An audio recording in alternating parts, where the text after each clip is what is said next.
No es ningún secreto que soy fan de Marvel y su universo cinematográfico, pero eso no significa que sus películas sean infalibles. Hasta el momento, el estudio Marvel no tiene una sola producción que pudiese llamarse mala. Tal vez un poco decepcionante como Iron Man 2 o Los Vengadores la Era de Ultron, pero no verdaderamente mala, lo que para mí es un hecho preocupante. Cuando estás en la cima solo hay dos posibilidades: o te quedas en ese punto alto, o comienzas el camino hacia abajo, por lo que sé que tarde o temprano el descenso de Marvel será algo inevitable. Pero Capitán América Civil War solo muestra que ese fatídico momento no se ve en un futuro cercano. En Capitán América Civil War veremos cómo diferencias ideológicas empiezan a separar al equipo de superhéroes conocido como los Vengadores. Los héroes más poderosos de la Tierra siguen peleando alrededor del planeta para tratar de mantener al mundo seguro, pero esa lucha se vuelve cada vez más violenta, dejando lamentables daños colaterales. Tras un accidente en Nigeria, la opinión pública sobre los Vengadores empieza a cambiar, y se piensa que el grupo actúa con impunidad en todo el mundo.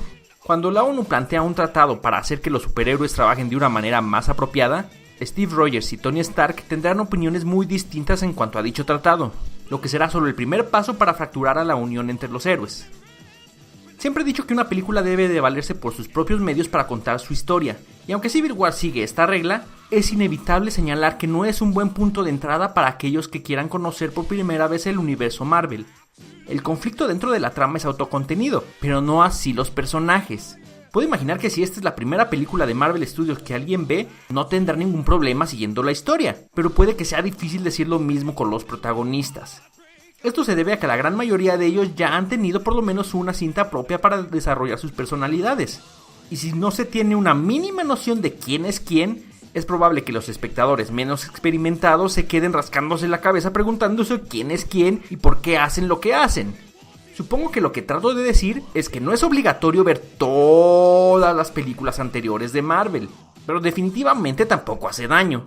Y sin hacer a un lado el tema de los personajes, es sorprendente el manejo de los mismos. El hecho de que el reparto sea tan grande podría ser un problema al tratar de dividir el tiempo en pantalla entre tantos participantes, pero cada héroe es tratado de manera muy buena, por lo que todos tienen más de un momento en el que brillan, y esto incluye a los personajes que hacen su debut en esta película. Los fans de Black Panther tendrán un muy buen sabor de boca al ver por primera vez al héroe en pantalla grande, y ni qué hablar del tan esperado regreso del amigable vecino de todos, Spider-Man. Si hay un personaje que no termina de encajar bien del todo en esto, en mi opinión, sigue siendo Visión. Un problema que ya se había presentado en la Era de Ultron, y que desgraciadamente sigue sin resolverse en esta película.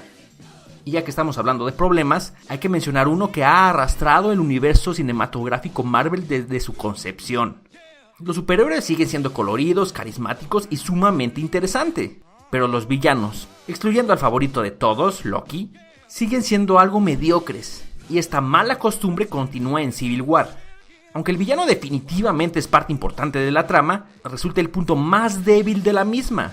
Se siente como si el antagonista en turno se agregara de último momento para crear a alguien que manipulase los hechos tras bambalinas, y de esta manera hacer que los héroes se laven las manos, y no hacerlos completamente responsables de sus actos al agarrarse a golpes los unos contra los otros. Lo cual es entendible, pero el simple debate de ideologías entre los dos lados en conflicto me parece un tema bastante interesante por sí mismo, sin necesidad de agregar una subtrama que incluya un aburrido y olvidable villano. En muchos sentidos, Civil War cumple con uno de los objetivos más ambiciosos de Marvel hasta la fecha: ser un punto donde culminan, continúan e incluso inician varias historias de los héroes marvelitas, algunos que hemos llegado a conocer alrededor de varios años, y otros tantos que se integran por primera vez a este universo cinematográfico, de una manera muy similar a lo que hizo tan memorable la primera película de los Vengadores. No creo ser el único que resultó decepcionado con la Era de Ultron, y tampoco creo que Marvel haya pasado por alto la reacción de los fans ante esta película, por lo que Civil War se siente casi como una disculpa. Puede que el Capitán América sea el protagonista, y esta sea, supuestamente, el desenlace de su propia trilogía, pero para efectos prácticos, Civil War es todo lo que una buena película de los Vengadores debe ser y más. Capitán América, Civil War. 4 de 5. Muy buena. ¿Mejor que? Los Vengadores, la Era de Ultron, Capitán América y el Soldado del Invierno. ¿No tan buena como? Los Vengadores, Deadpool, y lo siento mucho. Sé que los fans me van a odiar aún más de lo que ya lo hacen, pero la verdad debe ser dicha a toda costa. Le arda a quien le arda. Lo que trato de decir, y a lo que le estoy dando tantas vueltas por miedo a ser linchado, es que Civil War también es mucho mejor que Batman vs Superman, el origen de la justicia.